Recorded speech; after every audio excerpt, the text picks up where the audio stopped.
whoever ordained Bishop Ben Kiengei, umetuangusha, in all sense of the word, umetuangusha. A bishop is an overseer.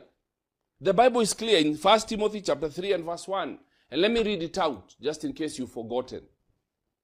Here is a trustworthy saying, whoever aspires to be an overseer desires a noble task.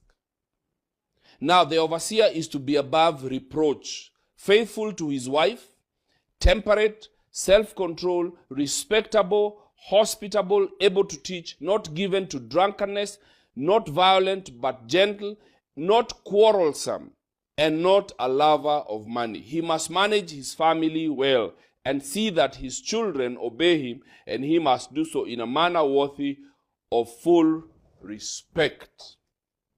If anyone does not know how to manage his own family, how can he take care of God's church? Literally, he's bringing shame to the church and to the body of Jesus Christ. Because when a pastor falls, he drags the name of Christ and the entire church in the mud. So umetuangusha. Because this is some of the reasons why even the government wants to regulate over the Church of Jesus Christ, because we are unable to regulate our own. I am saddened at the things that are coming out. I am saddened and heartbroken. So I think it is important for us to go back to the drawing board. Number one, if you fall into sin, because none of us is perfect, we are all human, and we hold each other accountable. So it's important that if you fall into sexual sin, number one, if you do not show remorse, then you should be kicked out of the church. But if there is remorse, then you should step down and go into discipline. And whoever ordained this man, Ben Kiengei, he should fold his sleeves and go to work.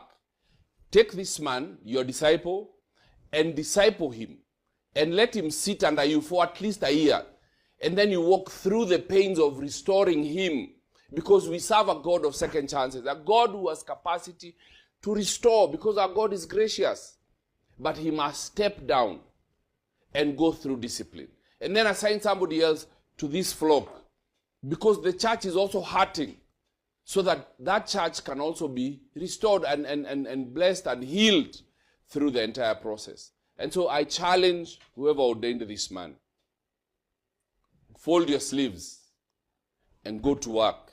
And let's kick nonsense out of the Church of Jesus Christ.